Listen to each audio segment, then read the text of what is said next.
Hey everyone, Christian here. Today, I want to talk about Christian Baxter, yours truly, a place we go to think out loud. There are things we talk about, and there's things we're not supposed to talk about. And Nick Fuentes feels like somebody we're not supposed to talk about. And I want to talk about him because there was a time in my life when I didn't feel like I was supposed to talk about Jordan Peterson, and then at some point that changed. And this picture up behind me, it is it's made by an artist named J.G. Fox, and I came in contact and encountered it when I was at the art conference, and uh, I found out about it because I was like, "Hey, Jordan Hall, let's go take a picture together." He's like, "We should take it in front of this picture." It's like, "Well, what's this picture?" He's like, "You got to see it." And it was drawn by a gentleman named J.G. Fox, and it was being featured by the Unheard publication tent or station in the kind of commons area. And you can't see it from here, but there's a river that goes through it, and there's all these factions, and they're all named, and it's got, I mean,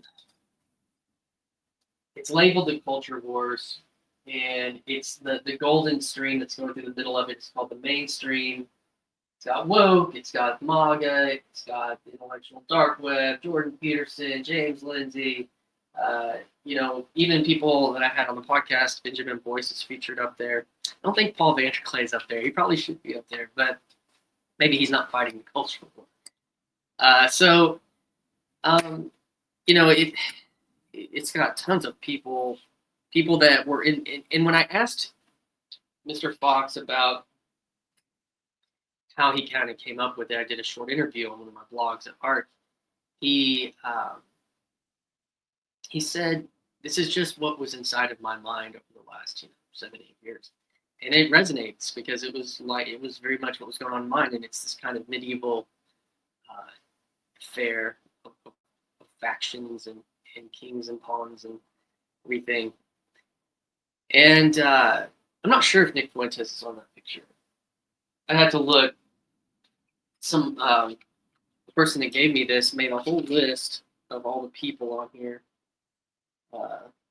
That's in the kind of the key: Elon Musk, Joe Rogan, Gadsad, Tim Pool, Paul Kingsnorth is on here, Alexandria Ocasio-Cortez, Andrew Doyle, Peter Thiel, Rachel Maddow, Hillary Clinton, Anya Hirsi Ali, Freddie Sayers, Alex O'Connor, Kamala Harris, Lex Friedman, Heather McDonald, Charlie Kirk, Jordan Peterson, Mary Harrington, Steven Pinker, J.K. Rowling, Michael Shermer, Dave Rubin, Benjamin Boyce, Stephen Blackwood, Russell Brand. Many people that, if you watch Paul Vanderklay over the course of years, those names all ring bells. And there was a time, and we are no longer in that time, where many of the people on that list were their voices were being suppressed or wrong think, or by the powers that be at the time. They had their own conspiracies, and they had their own concerns about the culture and where it was headed and where they were. Feels like a very different place. There's many reasons why. I point to Elon Musk buying Twitter as a big one. Donald Trump's re-election, his assassination, the close assassination attempt on his life, also changed a lot of things. Saw a shift in Silicon Valley as a whole, kind of turned on that moment. You could see that in the guys from the All In podcast. You could see that from Jeff Bezos being at, he made some kind of, Washington Post made a point about what they were going to publish, and there was something about that. And then Zuckerberg, so there's these things have changed in this digital space, and who's allowed and what speech is allowed. And so Nick Fuentes is a character. He has been he was like Alex Jones. He was canceled from being able to speak on YouTube and and maybe X at some point, but I know for sure YouTube. And so he goes over to Rumble video streaming platform. And he's got probably somewhere around 400,000 subscriptions over there. And, you know, he has young people that have some kind of, I don't know, allegiance is the right word. They call his followers the Groypers. There's a whole lore around what that is. And he says things, he has said things that are racist, that are very controversial, anti-Semitic, all the words that we use to describe speech that is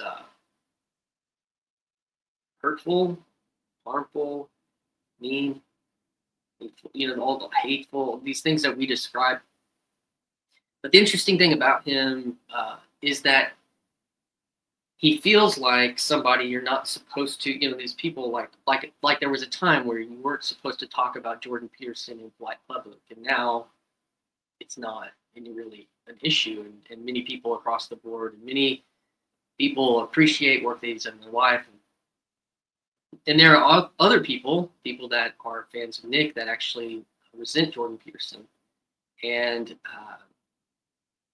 I think that's interesting. I've met people, have friends that share that sentiment. I don't share that sentiment. I don't think he's a perfect man by any measure. But I definitely wouldn't be talking on the internet right now. And I think in a sense, a lot of people would. So I hold that, and there's, you know, I have a poster of him back in the back of the set here. But Nick Fuentes, he's in his early 20s. He has come up through internet meme culture and dark places on the internet that many people of my generation, say between 40 to 60, just don't really have a clear concept of, unless you were maybe a Grim Grizz deep into internet land. And to, you know, Paul just was highlighting on Substack this article about how the internet is a portal. Deep in through and into that portal, into this other reality, that when we say they live in an alternate reality, is that any less a reality? Nick was, he was kind of coming up. I've watched a few of these recent podcasts that have featured him, and kind of what his role is playing in the current discourse. Recently, you know, Dave Smith had him on just this week.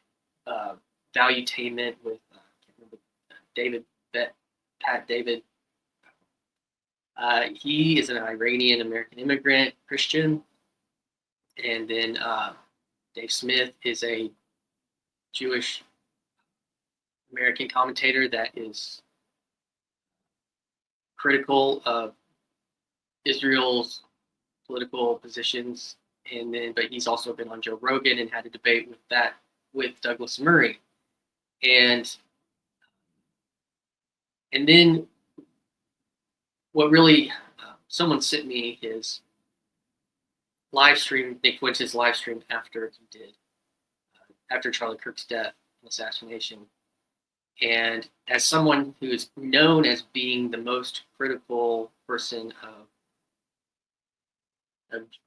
the kind of Jewish Zionism and state and all that kind of stuff, as a young person, he did not jump to the conclusion that Charlie Kirk's death was conspired, but that it was more, as what we understand the current narrative to be, radicalized leftism, and that surprised a lot of people. And after that, people started having him on, like these people that were mentioning, even though apparently he's been on Dave Smith's podcast before, and so when I talked to Benjamin Boyce over a year ago, these questions about Israel, you know, he said, you know, I'm not critical of this, but because it doesn't seem like it's something that we're allowed to talk about, it makes me want to look over there And so anything that's like that, like you can't talk about Jordan Peterson in polite company. Well, I want to go look and see what that's about. It creates its own, um, you know, temptation. Of like, don't look at the, because don't think, don't think about pink elephants. And that's something we have to contend with in the way that how the medic culture world works, with our attention. Um, and so there are things happening right now where all of this is starting to spill over into what is my mainstream. I just listed that whole list. I think even Russell Brand talked to him, was talking about talking to him. I listed this whole thing happening in my mind in this image up here. That's why it's positioned there. That's my mainstream media. And now my mainstream media is like, what should we do with this guy who's not mainstream and yet has a sizable following? And I think the interesting thing, I think back to Michael Schallenberger on Jordan Peterson's podcast probably a year or so ago, year and a half ago, and they were asking the question, well, how do you deal with the radical left?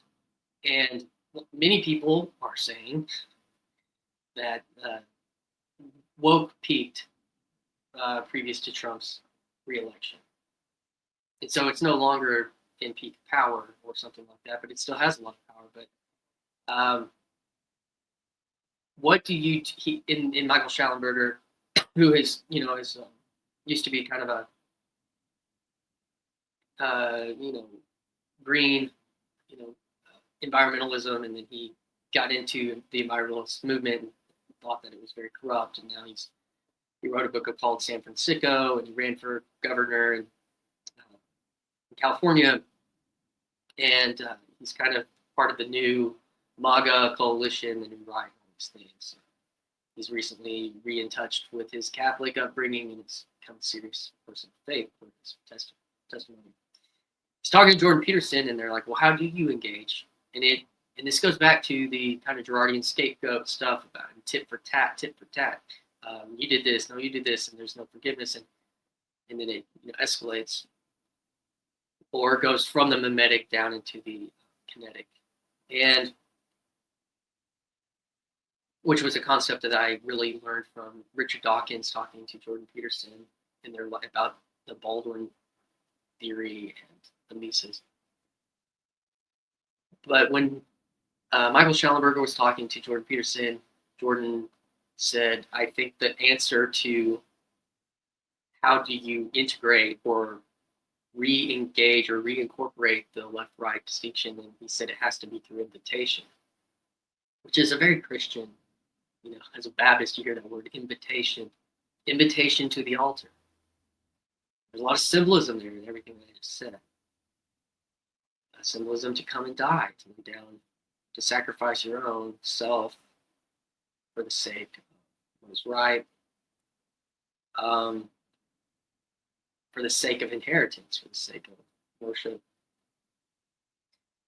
for the sake of the other. And you have that word, invitation to the left.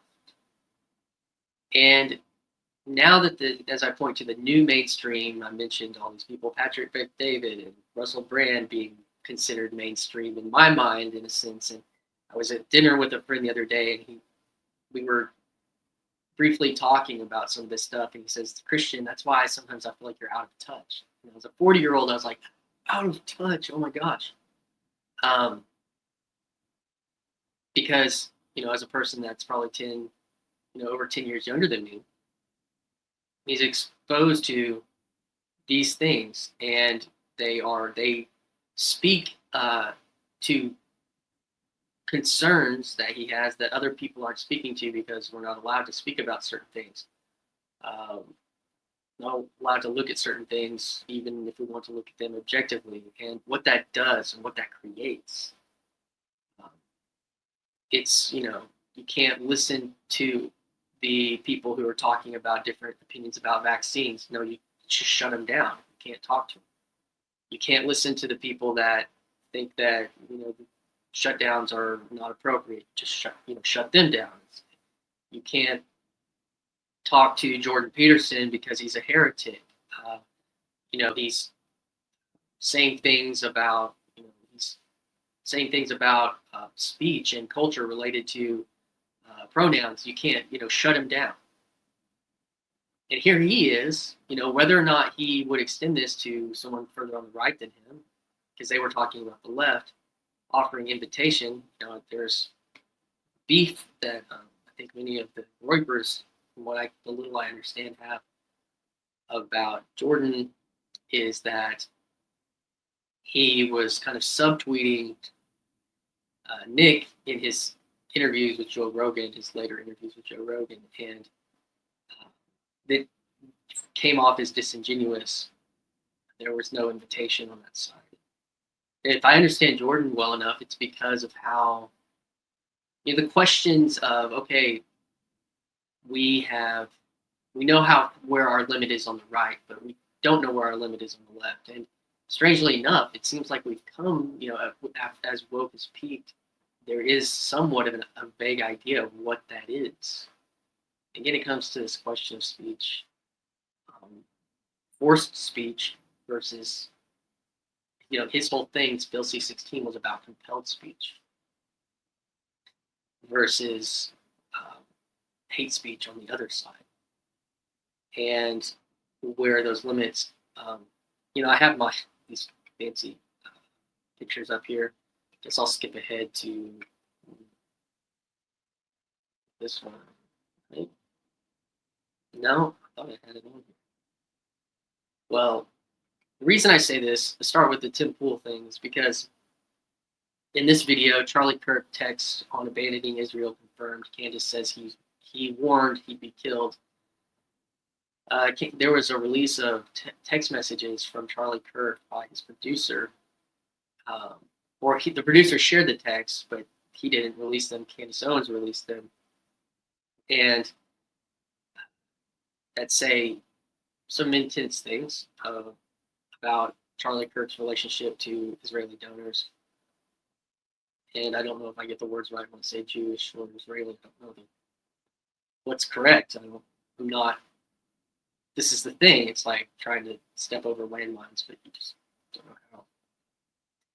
And Tim Pool is talking, somebody that I was watching on Joe Rogan, talk about how, conservative-ish people were being throttled on X when he was talking to Jack Dorsey and Vijaya about that. And then it was found to be absolutely true, and that there was government intervention with FBI, conversations with X, and that was all brought to light when Michael Schallenberger was one of the reporters brought in by Elon Musk to be able to. Dave Rubin was another, and it's like these guys are now being treated as the respectable journalist voices on the right. They're the new mainstream, and then you have these concentric levels. Candace Owens has been was let go by the Daily Wire or however that worked because of this very thing. Ben Shapiro being Jewish, and Tim Pool appreciates all parties, has had them all on his show. He's tried to be a voice. He's like, there's certain things with this I can't talk about because of lawsuits. And yet, here it is, these things, and I'm going to upset people when I say these things. And that's just what it feels like. So he released, this was 2 days ago, 250,000 views on that. So Dave Smith, I don't know much about him. Other than he's been critical. He's a Jewish person that's been critical of Israel's, Gaza and everything else. And this is Nick here. He had Nick on. Dave Smith has 400,000 subs when I saw this, and by today he had 410,000 and 1.1 million views on his conversation with Nick. Those numbers, though they don't tell us everything, Paul Vanderplay, they do tell us something, and that is, something. And so this was recent, and then he was on Patrick Bet-David's podcast, who Patrick likes to boast that he will talk to anyone, left or right. He's talked to Andrew Cuomo, and he's talked to Fuentes. He's got 2.7 million subscribers, and this video had 2.9 million views 2 weeks ago. People are watching this. Millions of people are watching Nick Fuentes, who doesn't have a YouTube channel. He has a Rumble channel with 400,000 subs. Maybe that was a month or so ago when I saw that. And as I watched both of these, but Patrick's in particular, Patrick did something. This is invitation. Is it platforming? That's the big question. Oh, are you going to platform this person? They offered him invitation. The first person to kind of do that actually was Candace Owens. And there's reasons for that related to their positions on and their skepticism about Israel. But Patrick doesn't come across that way. What he did is he sees a very talented young man, which he is, gifted in what he does in communication and broadcast, and he offered him an invitation. And in that, he really tried to get to some of the meaning behind where Nick comes from. He did some randoing with him, to use corner language. He's not a rando, but he was trying to get to a personal angle on him. And some of the things he was trying to point to were how Nick might have been impacted through relationship with girls. And he kind of was wrestling in, they talked through that. And then towards the end, they're talking about his use of explicit language related to race, the N-word, and obviously how he talks about Jewish people. And Patrick's probably almost 50, mid-40s, 50. And he kind of turns on dad mode and he looks at this 20-year-old and is like, if you want to actually be taken seriously, in a sense, you're talented, you have all these things going for you, but you have to change how you talk and present yourself. And I see similar things happen with old Redeemed Zoomer. They're around the same age. They come from similar culture. I'm sure that that Redeemed Zoomer is very aware of Nick Fuentes. And there's a culture of blood sport that comes out of the video game culture. Of like, I remember getting online and playing Halo, and just the shit talk was loud, and that was the darker corners of the internet. That's normative, but you rise in salience in professionalism, and that's not acceptable to public discourse in a way that at least we talk about. So these lines and then communicating your ideas without using these words. It's interesting how Patrick approached him related to that. He said, yeah, you got talent. You're very talented. Yeah, you are effective, and there's people that follow you, and there's people, obviously watching you. There's actually an attack on his life. I think during one of his shows, someone showed up at his house in like combat gear on Nick's house. Because he says very, very intense things that make people angry. But so next here. So why, I guess, what makes a Nick Fuentes? In America, he says he's from Chicago area. He's Catholic. He's actually has Fuentes is a Spanish name, and I think he's either Spanish, Italian, or can't remember exactly. Grows up kind of suburban America, and was kind of he was very good at debate in high school. Which speaks to his rhetorical skill. And then he's neurotic in the sense of how he studies subjects, and then he's confrontational. Probably has a high IQ, and so raised Catholic and white. And so what that makes a Nick Fuentes, and I think that he grows up in a world, he's almost 20 years younger than me, so a world I didn't grow up in. And I think people 10, 15 years younger than me have a very different perspective on what it means to engage with women, what it means to build a family, what it means to be a man in our culture. And uh, what's funny is on that J.G. Fox picture, the Jordan Peterson avatar is leading the incels across, I don't nihilism to religion, across the bridge. It's literally what it is. Um, Yet, and some of the critiques that were brought about in the Dave Smith interview were that uh, they talk about Jordan Peterson and they talk about how aren't the young men the men you're supposed to be helping, and they're looking to this young man who Jordan Peterson didn't want to talk to or subtweeted or something, along those lines. Who knows? I don't know. And so something that someone I really respect, who was a successful person by all accounts in his life, family, and everything. 10, 15 years ago, he starts talking to me about the Homer Simpsoning of the American man. And Simpsons have been running for like 30 years.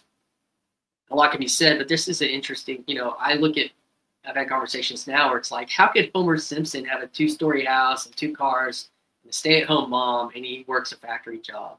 And if you look at this image, you can see it, but it's, he's got all his 3 kids, and they're all sitting down for a dinner at the table, and everything's set. Maybe this is Thanksgiving, so maybe that's a little bit extra, but the house is very plain, but they all have dinner and go to school, and Lisa's smart and whatever. Yet he's a idiot. He's always making silly, stupid mistakes, and hangs out at the bar. His neighbor's too Christian. Homer designs a car. But this is, a mimetic idea of what the average American male was. Beer gut, balding, doesn't know a lot about a lot, but fumbles his way through life. And, you watch shows like Modern Family, and the patriarch, he marries this, supermodel, he's rich, but he just doesn't,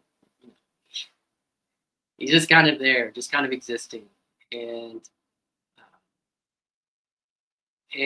there are other, archetypes where this idea of what it means to be a man is just this kind of neutered, picture of get byism. And so you have people rise up, people like Jordan Peterson, people, that offered a narrative, a different narrative for the average Western man. And I chose to believe that. So much so that I end up talking on the internet and going to Symbolic World and, starting a podcast and video essays around that impact in my life, and going to ARC conference and developing, speaking into this community around Paul Vanderklay, this little part of the internet, because I wanted to talk about things and I didn't know where to talk about things. And so here I am talking about things. And part of that is because it wasn't safe to in a way, what didn't feel safe at it during a certain time to talk about Jordan Peterson. And so that's what that feels like right now. And so what are the reactions? What creates a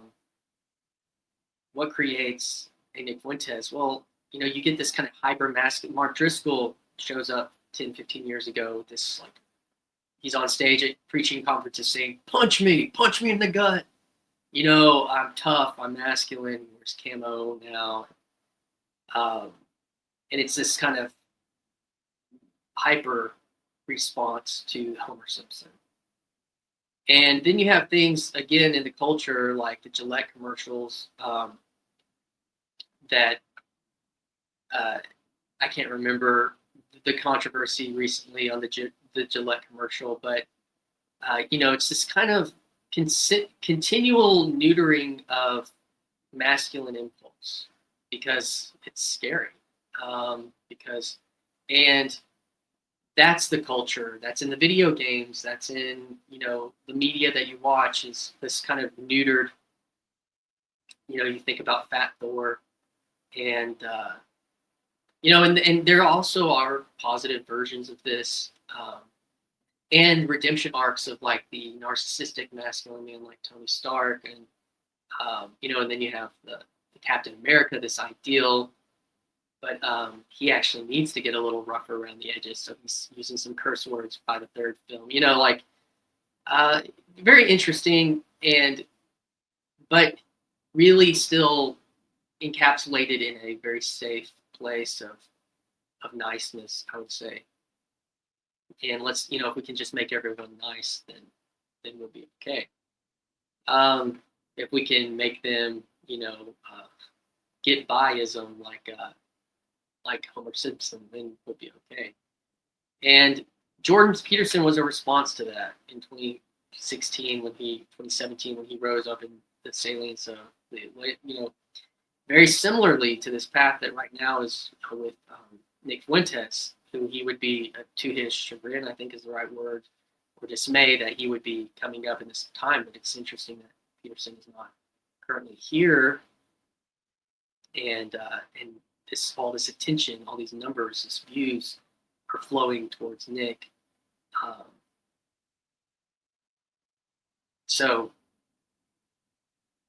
But Jordan Peterson was and he wasn't hyper masculine. He was a college professor and a psychologist, and he was a trim, lean guy with a kind of a quirky voice, but he spoke clearly to the issues at hand during that day, and about a certain kind of courage. And we heard that from John Vervaeke at the Midwest Estuary Conference. If you were there, he spoke about Jordan's.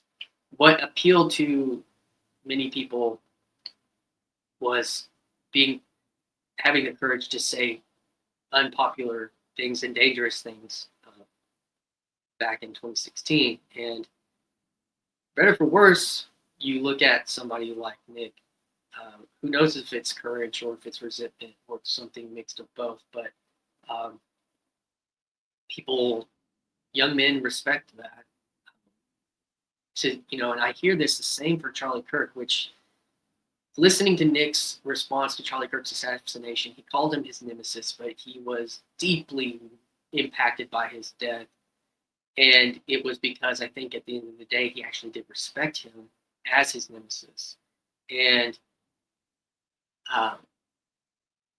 that was because he was doing something similar, just in a way that he disagreed with. But, I have close friends whose sons are early in college, and he was like, talking to his son about Charlie Kirk, and he said, Charlie Kirk kind of spoke for me.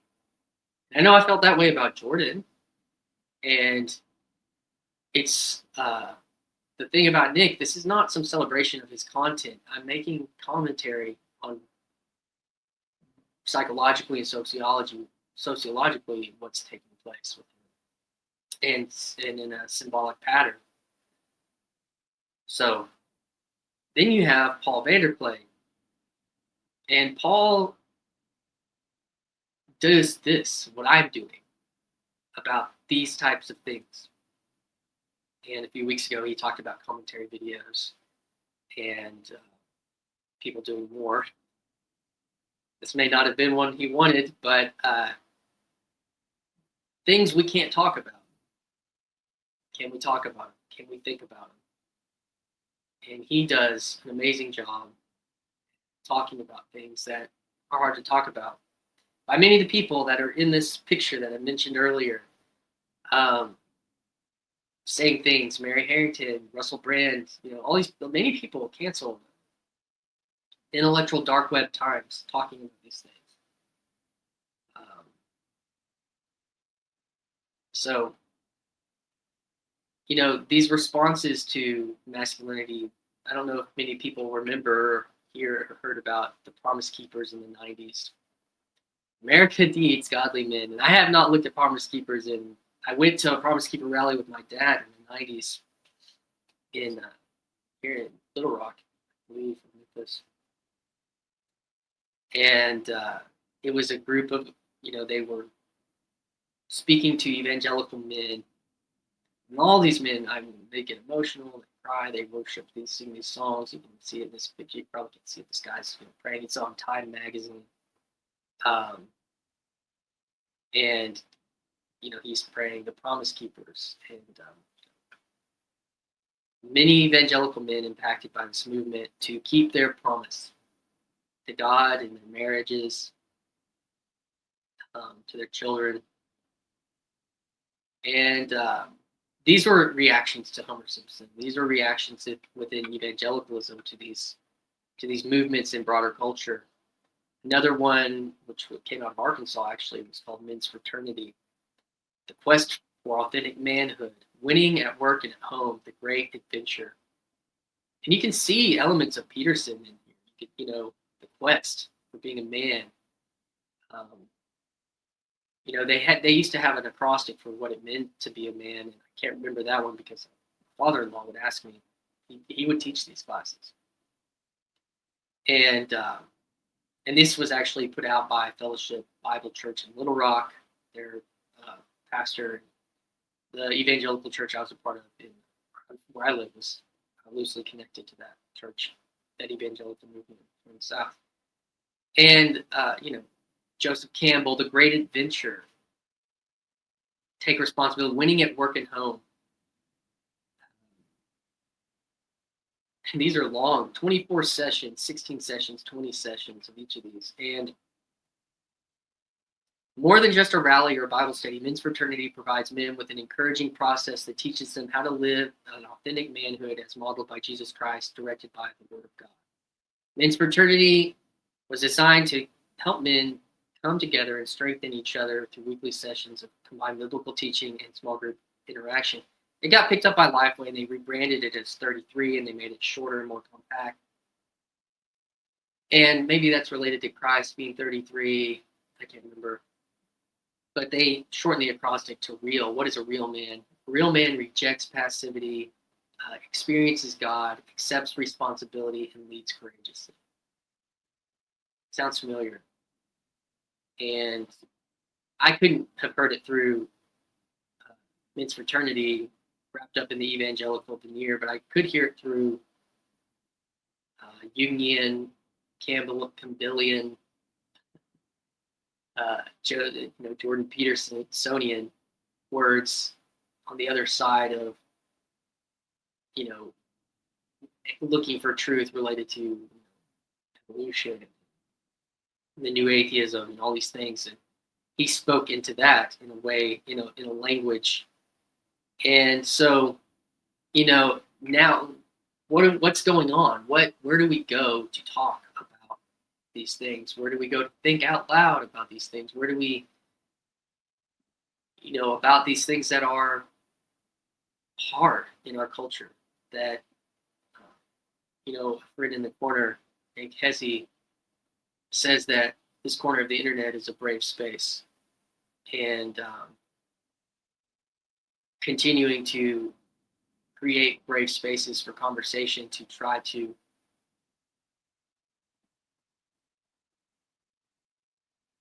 cultivate real people and not avatars, and not simply talking heads, not only talking heads, and create fraternities. And by and large, Peterson's impact was on men. There are many women that have been impacted as such. Express that here on my channel even. And during this time where Peterson is sick and down, had someone reach out. Paul mentioned this on his channel, but about doing prayers for Jordan. So short prayers, In the name of the Father, Son, and Holy Spirit, God be with Jordan. God help Jordan heal, be with his family. Amen. And be with us as we walk through these things. And where is a place that we can think out loud? How do we build these places? Well, I don't know why this one's come up, but estuaries. Estuaryhub.com, a place for meaningful conversations. How do you get from Nick Fuentes to estuary? Am I implicating Paul Vander Clay and his movement with Nick? Hopefully not, but also this is salt and fresh water. You can even see the crab and the fish here. That goes, or the lobster is a little bit of connection to the beginning. And we have versions of estuary, which today's Friday. Paul's doing a live stream. He does a digital estuary. Different people like Luke open up conversation spaces. Mark Parker. There's also podcasts and randos, and there's commentary on culture, and there is estuary meetups all over the place, starting up in Louisiana with Neil, and in Europe doing an estuary conference with Breakwater. And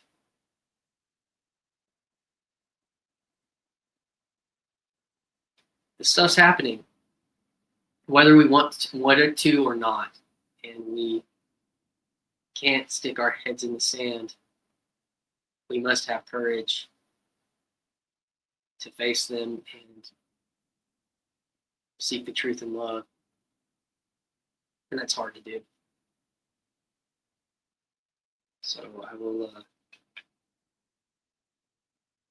in this today, leave a comment. Hi, this is Christian Baxter, and you're listening to Yours Truly, a place we go to think out loud.